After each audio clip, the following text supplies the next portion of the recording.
generally coming for your crown, Liz. Yeah. But no, all of them have been memorable because it's just so nice to meet our audience and not see you guys as a comment or like a like on a video, but as a real person. When you just see like someone like this video, it's like, what does a like mean emotionally? Yeah. You know, like we've made a video, but how does that person feel? It's just one view, and it's like, what does that mean? Yeah. You see a person, and it's like, oh. But to see you all in person has been so nice. Well, that's a cheesy answer. I know, that's so cheesy. I got one, right? There was a person in America, they came up to me and they were like, I have something to apologize for. Drama. At Playlist Live several years ago, I walked up to you in the meet and greet in front of everyone in the convention hall and shouted, "What are those?" But you probably wouldn't remember. I was like, I remember you. I think about that moment every day, okay? I thought it was hilarious. That day, I was wearing my favourite shoes, okay? I was wearing one of the objectively coolest pair of shoes ever designed. Objectively. And I was like, you shouted, "What are those?" at me and ran away, and everybody laughed, and you were wrong. And this person was like, "What, you remember?" And I was like, "Yeah, I remember." Yeah, but they did apologise and now you're best friends, so it's fine. So remember, Dan never forgets. A Dan never forgets. Also, I have great shoes. Yeah. The next one is from Catherine. Hi. Who says, what's it like hearing everyone singing so loudly before you come on the stage? Oh yeah, the pre-show playlist. Did you enjoy the playlist? Yeah! Yeah? We should put that playlist on Spotify or something. Please do that. I'll do that now that the show's out. It was actually, well, as lots of people will know, it's not a spoiler, the last song we did in our pre-show playlist was Welcome to the Black Parade. Which was like simultaneously, haha, we're gonna Gino everybody. That's also, like, it's a good song, right? It is. And what I didn't realise is that when we were doing our first ever show, which was like in the afternoon in Brighton, we stood there behind the stage listening, and then it got to the moment where everyone started singing the chorus of Welcome to the Black Parade, and I started tearing up. He did. We hadn't been on tour in like a year and a half or whatever, and blah blah blah, and then just to hear that moment, and obviously just like channeling the 15-year-old Dan angst. I G-noted myself. You did. You had the angst. I traumatized myself with the own joke I put in my own playlist. So congratulations there, Dan. That was a good idea. Yeah. Wonderful. That was great. All right. The next one's from Cheyenne, who said, "Did Phil get sick on the tour bus?" I mean, actually, because we're on the tour bus in America, and most American roads are really straight, so I was okay on the tour bus. He didn't puke on I me. didn't. Yay! But the thing is, you get it. I think people are like, I wish he did. But sleeping on a tour bus is another thing, because you're like, oh, I'll just go to sleep now, and the engine's going, and then your that whole body is crashed into shaking. our bus while we were sleeping. Yeah, we had a full-on car crash. We woke up in the morning, we were like, there's a hole in the bus. And they were like, yeah, some guy crashed into it. And we were like, you woke up in the morning, I woke up when it happened. You didn't sleep through anything. I was tired, man. I was like, I ain't got time for this. Like, literal cars, like, die! And I'm like, I think Dan might be the only person that has slept through their own car crash. Because I was like, what's happening? Is the world ending? Someone has like crashed into the bus, there's police everywhere, and Dan's just like... No police there! my entire life is a car crash, so I feel like it's fine that I slept through it. Yeah. Okay. No, but I didn't get sick, and we played a lot of Mario Kart. We did, and that didn't help. It was like a 3D experience. Now, the next question is from Ella, who said, for the Q&A, show us Dan's impressive flossing, like you did in Detroit. Okay. Oh my It was gosh. a big summer, and Fortnite dances were unfortunately a thing. They were a big thing. And someone was like, learn to floss dance. So actually, you know what we did every day before we went on stage? I was stood there. That was your warm-up. Oh my god. Okay, here we go. And now, are we ready? What did Dan achieve this year? This is what Dan achieved. I'm so sorry. You did it. That was cool in June, okay? Phil, gotta go. I can't do it.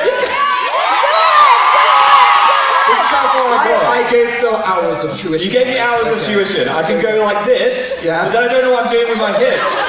Just give it a go. Come on. Just move your hips. I failed. I did failing. You did tried. That was a big regretty right You there. tried, Big that's regret. okay. Next question. Question. Jen Teresa, who said, did you feel homesick at all? Oh. No, I didn't. No, you start to miss weird things. Weird things. Like, No, like I missed my specific pillow that I left. I brought one pillow, but my other one I was like, where's my pillow gone? Your pillow, right? Yeah, and also I like to see my parents quite a bit, so going without seeing them since March, I was like, I miss my mom. Catherine's an angel. I realised though that I could literally live with like 5 belongings because we had one suitcase for like 5 months. Yeah. Same. By the end, they smelled so bad, and I was just but I was like, I could just have like a jumper and a toothbrush, and I'll be fine. Yeah, it's so funny being on tour as well because you start to appreciate things like doing the laundry is the most exciting thing. So it means you get your t-shirts back. It's so lame. Yes. What's it like being a rock star on tour? What it's like is you get to somewhere and they say we can do laundry, and you're like, yes! Yeah. Oh my god! A washing machine! Yes! I'm living! Yeah. I think I did a dance to the laundry. I was like, we got the laundry. So it turns you into a different person. Okay. Okay. Right. The next question comes from Annie. Oh, Annie. The worst/best new thing you ate while on tour. Okay, we sampled a lot of delicacies. The delights. Brazil nuts. I had Brazil nuts. Had a lot of pancakes in America. Best and worst. Best and worst. Okay. This is important content. Oh Let's my say God. Best was pizza. Alright, yeah, Detroit pizza. Yeah. That's a thing. No one talks about it. Worst was pizza in Chicago. Oh, it You was. can never go back to Chicago now. You know I don't like cheese. Imagine a birthday cake made out of cheese. That was what Chicago pizza was. That's exactly what Chicago pizza is. It's just like a meter of cheese. Yeah, Good luck. it's like this, but made out of cheese. Wow, and now you're banned from Chicago. I am. Okay, Sorry, that's everyone in Chicago. Simultaneously, the best and worst thing that was new that I ate was pierogi. Have you ever had that? Pierogi? It's a thing. It was in Poland. What would you describe as? It's like a Like a dumpling. Fried dumpling. Parcel of imagine like a little fried pastry, but it came in like a bowl of just liquid butter. What? And now the thing is, I ate that and I was like, yes, oh my god, this is amazing. And then I was like, I did just drink an entire bowl of butter. Yeah. So the taste was incredible, but so was the shame that came immediately after. Yeah. So that was a roller coaster. And Jack Bradley was one of those. He was like, oh, Phil, taste this, it's amazing. Bit into it, it was full of fried cheese. Bad bread. Bad friend detected. You can't go to Poland or Chicago now. I know. Eat brigade! Everywhere. The next question is from Letitia, who says, of course it's a flag, right? Yeah! Are you here? Is Letitia here? Oh, hi! Oh my god. How did you do this? Yeah. Everyone watching at home, Brazilians are hackers. Yes, we are! Hey! They hacked this Q&A. There was They did. no point in any of you even watching this. The next one is We did it, okay. yeah, what was the best part of producing the movie after the tour? Ooh, Was there a watching good my part? own face again and again and again. I hated that. I really hated that. What I actually enjoyed was seeing everyone's reactions in the audience. Oh my god. Because there's a lot of parts of the show where you don't fully get to see the audience. But we have cameras on all of you all the I'm time. gonna say, I was hiding behind a speaker over there and I was watching you watching the movie just a second ago. We saw you! Oh no, you were like this. Sneaky. So it's very expressive. So for us, a version of the movie should have just been people reacting. We to it. saw you! You're not that sneaky! It was like a roller coaster of emotions, But wasn't also, it? it was fun being able to turn it into like the best version of the show. You know, Yeah. choose all the cameras and choose all the best bits. And I really think it's something perfect that people can treasure forever. Hashtag spawn! The next question comes from Fee. Fee. Are you here, Fee? No! I will Oh, like, what's eject happening? you. Psychic moth. So, Dan's worst fear. Get the hell away from me. Something new. Sorry. Let's say it at the same time. You learnt About yourself during the tour. after this talk. Yeah, That's a deep question. that is deep. Let's Things you go learned about yourself. deep. Sorry. I need to stop. everyone just unfollowed me after that. Hashtag nut. I say I learn about myself that I can be away from home and cope. Yes. Because I like living out of a suitcase after a while, I was like, this is normal. I know I can do this. Yeah. So when I got back, I gave away like half of my clothes because I was like, I don't need all of this anymore. Yeah, charity. No offense to Phil's plaid shirts. Okay. Yes. He had like 25 of them. But Yeah. you need like.